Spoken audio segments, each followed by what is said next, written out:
So ఇక రోహిత్ శర్మ గురించి వస్తే ముంబై ఇండియన్స్లో ఈరోజు ఆయన ఆడే అవకాశం ఉంటుందా? ఎందుకంటే రోహిత్ శర్మ మనం చూసినట్లయితే ఐసీసీ టోర్నమెంట్స్ ఏవి జరిగినా కూడా ఆయన నుంచి వచ్చేటువంటి ఆట తీరు చాలా అద్భుతంగా ఉంటుంది. క్రికెట్ అభిమానులందరూ ఎంతో ఎంజాయ్ చేస్తూ ఉంటారు. కానీ ఐపీఎల్కి వచ్చేసరికి గత కొన్ని సీజన్స్గా ఆయన అంతగా రాణించలేకపోతూ ఉన్నారు. అంటే ఇది ఒక రకమైనటువంటి మైండ్ సెట్ అని అనుకోవచ్చా సార్?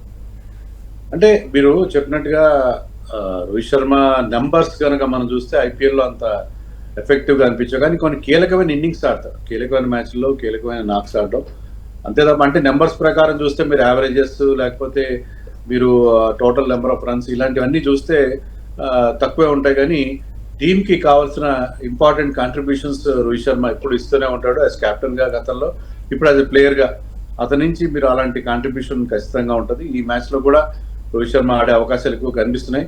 ఇంజరీ వల్ల లాస్ట్ మ్యాచ్లో ఆడలేదు, కానీ అతను నిన్న చాలాసేపు నెట్స్లో బ్యాటింగ్ చేశాడు కాబట్టి అతను ఆడొచ్చు. సో రోహిత్ శర్మ నుంచి మీరు అంటే జస్ట్ గోయింగ్ బై నెంబర్స్ అతని నుంచి ఒక ఇంపార్టెంట్ కంట్రిబ్యూషన్ కనిపించకపోయినా డెఫినెట్గా I will contribute for the team అని అనుకుంటున్నాను. సో మీరేం చెప్తారు సార్? అంటే Rohit Sharma mindset nation first, franchise next అన్నట్టుగా అనుకుంటూ ఉంటారు. దీనిపైన మీరు ఏమంటారు? రోహిత్ శర్మ కాంట్రిబ్యూషన్ ఎంతవరకు ఈ ఐపీఎల్లో ఈ రోజు మ్యాచ్లో ఉండొచ్చు?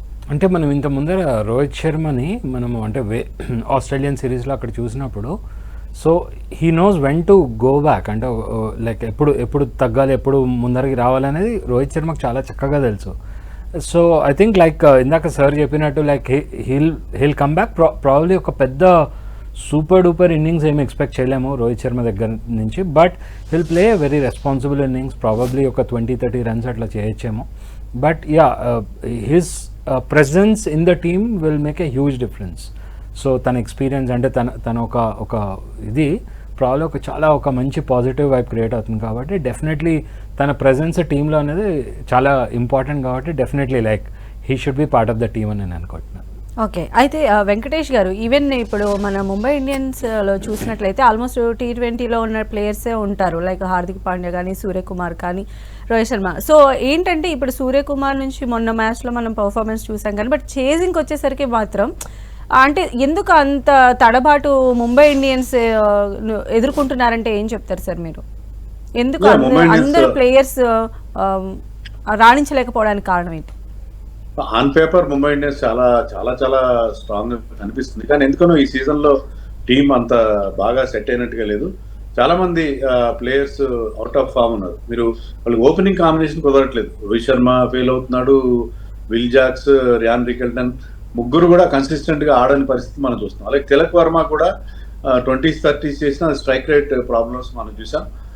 ఓన్లీ సూర్యకుమార్ అండ్ అమన్దీర్ తప్ప వాళ్ళకి బ్యాటింగ్లో ఎవ్వరు కూడా పెద్దగా క్లిక్ అవ్వడం అనేది చూడలేదు. ఈవెన్ కెప్టెన్ హార్దిక్ పాండ్యా కూడా చెప్పుకోదగ్గ నాక్స్ ఆడలేదు. సో ఫినిషర్ రోల్గా ఇవ్వలేకపోతున్నారు. సో వాళ్ళకి ఒక ఫినిషర్ లైక్ టిమ్ డేవిడ్ లాంటి వాళ్ళు మిస్ అవుతున్నారు. వాళ్ళకి బ్యాటింగ్లో there are so many problems. ఎప్పుడు పెద్దగా ఫామ్లో లేకపోవడం ఎక్సెప్ట్ సూర్య అండ్ అమన్దీర్, అది వాళ్ళని పెద్దగా ఇబ్బంది పెడుతుంది. ఆన్ పేపర్ చాలా బాగుంది టీం, ఈవెన్ బౌలింగ్లో కూడా అదే పరిస్థితి. బట్ ఓవరాల్గా పర్ఫార్మెన్స్ విషయానికి వస్తే ముంబై ఇండియన్స్ ఇప్పటివరకు they are yet to come to the party. కానీ ఒక్కటి మనకు తెలిసిన విషయం ఏంటంటే Mumbai Indians are always been slow starters. First 3-4 మ్యాచెస్లో ఇలాగే చాలా లెథార్జిక్గా చాలా స్లోగా స్టార్ట్ అవుతారు. కానీ ఒక్కసారి వాళ్ళు మొమెంటం అందుకుంటే వాళ్ళని ఆపడం చాలా కష్టం అవుతుంది. వాళ్ళు ఇలాగే మొదట్లో బోల్డెన్ మ్యాచ్లు ఓడిపోయి కూడా ట్రోఫీ గెలిచిన సందర్భాలు మనం గతంలో చూసాం. So this time also they might expect the same thing.